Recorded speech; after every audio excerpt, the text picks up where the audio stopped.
Hello viewers, welcome to our channel maple educational services. আমি অদিতি মুখার্জি বলছি। আজকে 6 সেপ্টেম্বর 2024। আজকে আপনাদের সামনে কেরিয়ার অপশন ইন্স্যুরেন্স নিয়ে এর রিমেনিং পার্ট নিয়ে আমি এসেছি। রিমেনিং পার্টের ভিডিও নিয়ে আমি এসেছি। আজকের ভিডিও টপিক হবে এমবিএ ইন ইন্স্যুরেন্সের রিমেনিং পার্টটা, অর্থাৎ কনক্লুডিং পার্ট। এখানে আমরা আজকে আলোচনা করব এমবিএ ইন ইন্স্যুরেন্সের কেরিয়ার স্কোপ নিয়ে। তার আগে আমি বলি যে যারা আমাদের নতুন এবং পুরনো ভিউয়ার্স এবং সাবস্ক্রাইবার আছেন তাদের জন্য ম্যাপল এডুকেশনাল সার্ভিসেসের তরফ থেকে জানাই অসংখ্য ধন্যবাদ। চ্যানেলটিকে সাবস্ক্রাইব করার জন্য, ভিউ করার জন্য, সঙ্গে থাকার জন্য, পাশে থাকার জন্য। আগামী দিনে আপনাদের কাছ থেকে আরও বেশি সাবস্ক্রাইবার, আরও বেশি ভিউয়ার্স, আরও বেশি লাইক, শেয়ার, কমেন্ট আশা করছি, যাতে করে ম্যাপল এডুকেশনাল সার্ভিসেসের মতো একটি চ্যানেল এগিয়ে চলতে পারে, সাফল্য পেতে পারে, আপনাদের কাজে আসতে পারে। এবং আপনাদের সাহায্য এবং আপনাদের সহযোগিতাই হচ্ছে তার চলার পথের একমাত্র কাম্য। এই বলে আজকে আমি আমাদের যে ভিডিও টপিক, অর্থাৎ যে কেরিয়ার অপশন নিয়ে আমি আলোচনা করেছি বিগত 4টে ভিডিও পার্টে, তার আজকে রিমেনিং পার্ট বা concluding part. MBA in insurance যদি আমরা করি তাহলে তার কেরিয়ার স্কোপ আমরা কী কী পেতে পারি। ফার্স্ট অফ অল, বিভিন্ন ধরনের জব অ্যাভেলেবেল আছে ফর এমবিএ ইন্স্যুরেন্স গ্র্যাজুয়েটসদের জন্য। কোথায় না, ইন ব্যাংকে, ইন্স্যুরেন্স কোম্পানিগুলোতে এবং ফাইন্যান্স কোম্পানিগুলোতে। অর্থাৎ একজন এমবিএ ইন্স্যুরেন্স করার পরে সেই এমবিএ ইন্স্যুরেন্সের after completion of MBA insurance তারা জব পেতে পারে ব্যাংকে, তারা জব পেতে পারে ইন্স্যুরেন্স কোম্পানিতে, এবং তারা জব পেতে পারে ফাইন্যান্স কোম্পানিগুলোতে।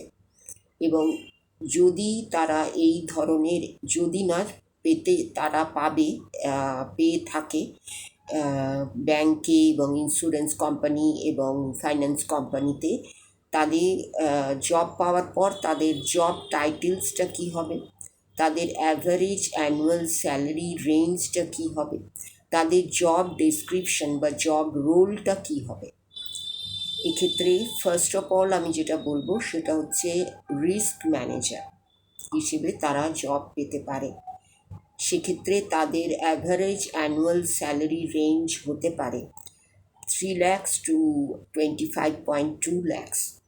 এক্ষেত্রে তাদের জব রোলটা কী হবে, তাদের জব রোলটা হবে লসটাকে, সেই কোম্পানির লসটাকে আইডেন্টিফাই করা, সেটাকে অ্যানালাইজ করা, এবং যে ড্যামেজগুলো আছে সেগুলোর কজটাকে খুঁজে বার করা এবং সাজেশন দেওয়া প্রিভেন্টিভ মেজারগুলোর জন্য।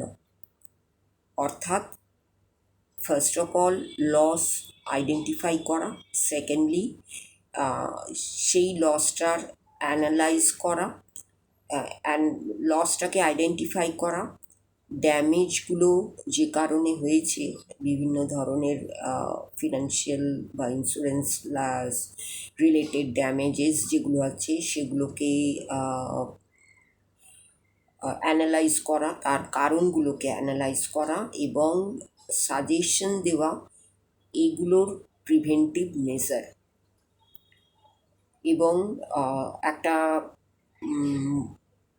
রিস্ক পলিসি ড্রাফট করা, একটা অর্গানাইজেশনের রিস্ক পলিসিটাকে ড্রাফট করা এবং সেই পলিসিটাকে কমিউনিকেট করা। তাহলে এতগুলো জব রোল থাকবে একজন রিস্ক ম্যানেজারের, যে কোনো জায়গায়, সেটা ব্যাংকে হতে পারে, ইন্স্যুরেন্স কোম্পানিতে হতে পারে, ফাইন্যান্স কোম্পানিতেও হতে পারে। যেখানে সে জবটা পেল সেখানে তার ফার্স্ট জব টাইটেল হতে পারে রিস্ক ম্যানেজার হিসেবে। সেকেন্ডলি, তার জব টাইটেল হতে পারে বিজনেস অ্যানালিস্ট হিসেবে। সেখানে তার অ্যাভারেজ অ্যানুয়াল স্যালারি রেঞ্জ হতে পারে 2.6 lakh to INR 15.5 lakh। LPA, must LPA. সেখানে তার জব রোলটা বা জব ডেসক্রিপশনটা কী হবে, জব রোলটা কী হবে, সেখানে তার জব রোলটা হবে to help business entities in improving existing systems and procedures and implement new ones that align with the goal of the organization। অর্থাৎ যে বিজনেস এন্টিটিসটা এক্সিস্ট করছে সেটাকে ইমপ্রুভ করা, এক্সিস্টিং সিস্টেমটাকে এবং প্রসিডিওরকে ইমপ্লিমেন্ট করা এবং একটা নিউ ওয়ান্সের জন্য ভাবা, এবং একটা কোম্পানির যে গোলটা আছে সেই গোলে অ্যাচিভ করার জন্য সাজেস্টিভ মেজার দেওয়া। এই হলো বিজনেস অ্যানালিস্টের জব রোল হবে যদি যখন সে স্টার্ট করবে after MBA in insurance in any organisation like bank, like insurance companies, like finance companies.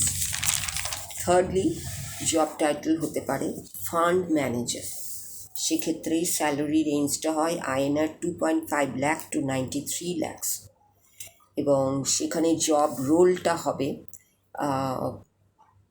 Investment স্ট্র্যাটেজিগুলোকে implement করা এবং ইনভেস্টমেন্ট পোর্টফোলিওগুলোকে ম্যানেজ করা। এই দুটো রোল তাকে প্লে করতে হবে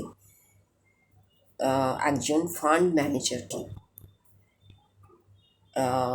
ফোর্থলি, জব টাইটেল হতে পারে ইন্টারনাল অডিটর। সেক্ষেত্রে স্যালারি রেঞ্জ হতে পারে 1.5 লাখ টু INR 11.9 লাখ। এক্ষেত্রে জব রোলটা হবে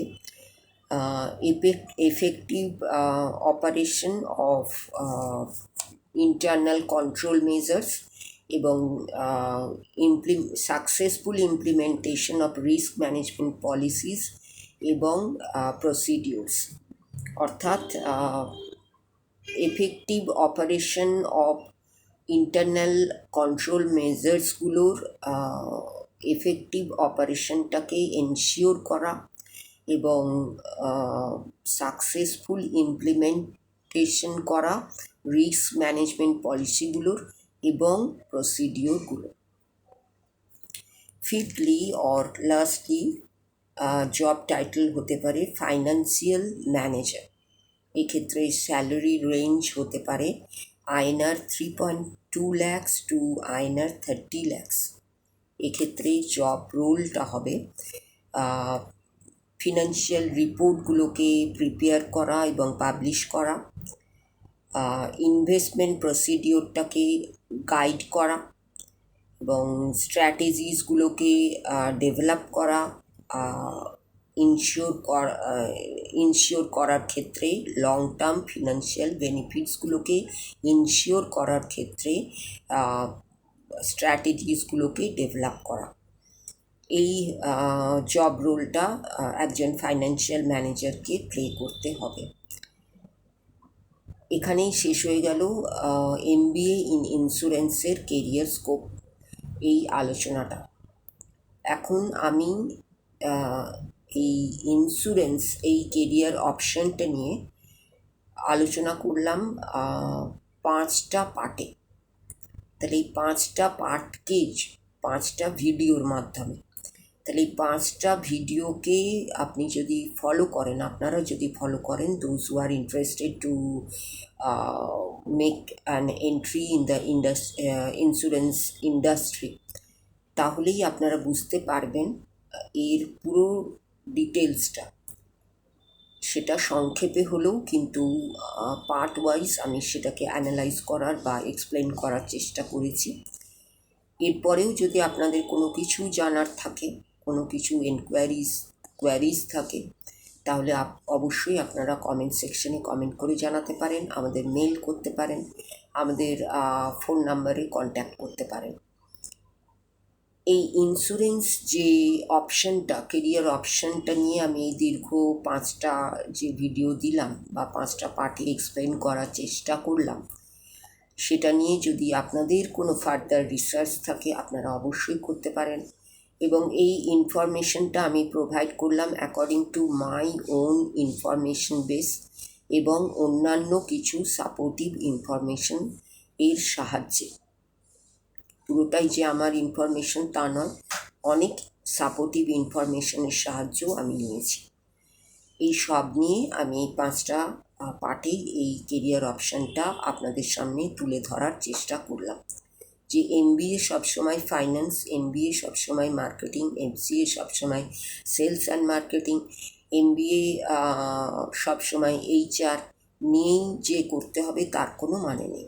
MBA insurance is not less than others, এবং এরও প্রসপেক্ট, এরও ডিমান্ড, এর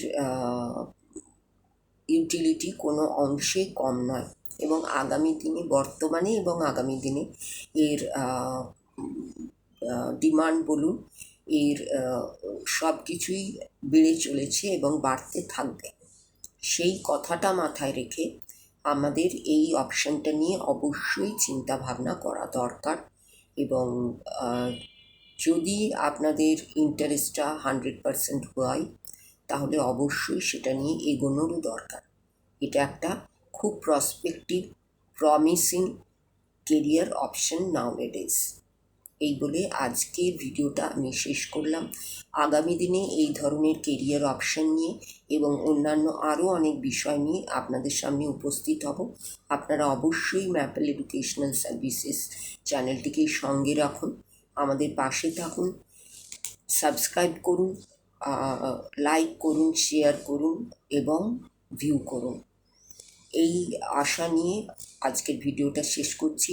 ভিডিও শেষ করার আগে আপনাদের সকলের জন্য ম্যাপল এডুকেশনাল সার্ভিসেসের তরফ থেকে রইল নমস্কার এবং ধন্যবাদ।